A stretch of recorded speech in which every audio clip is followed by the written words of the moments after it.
બનાવી નાખ્યા ભજીયા એકદમ સરસ રીતના, અલગ જ રીતના ભૂસું નાખીને, ચોખાનો લોટ નાખીને, ચણાનો લોટ નાખીને. એનું નાખવાનું કારણ છે કે ક્રિસ્પી પણ બને અને ભજીયા બહુ જ સરસ બને. આપણે બનાવી નાખ્યા છે મુંબઈ સ્ટાઇલ એટલે કે ઇન્ડિયાના સ્ટાઇલ ભજીયા. એની સાથે આપણે કેન્યા સ્ટાઇલ ભજીયા છે અલગ રીતના. એની સાથે બટેટા અને ડુંગળીના અલગ અલગ કટિંગ કરીને, ઝીણા કટિંગ કરીને એકદમ સરસ મજાના યમી ભજીયા ભૂસું નાખીને કેવી રીતે બનાવ્યા.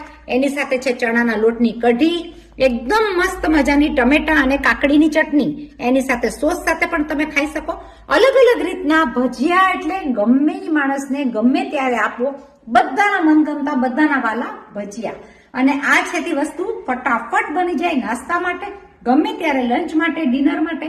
ભજીયા એટલે એકદમ અનેરી વસ્તુ છે. તો આપણી થાળી આ તૈયાર થઈ ગઈ છે. એકદમ જ સરસ મજાના ભજીયા બનતા હોય છે.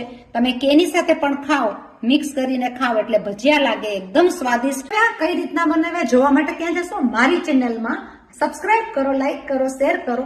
અલગ અલગ ટાઈપના બીજા ઘણી રેસીપી આવશે ભજીયાની. આગળ જોતા જાઓ મારો વિડીયો પહેલેથી છેલ્લે સુધી.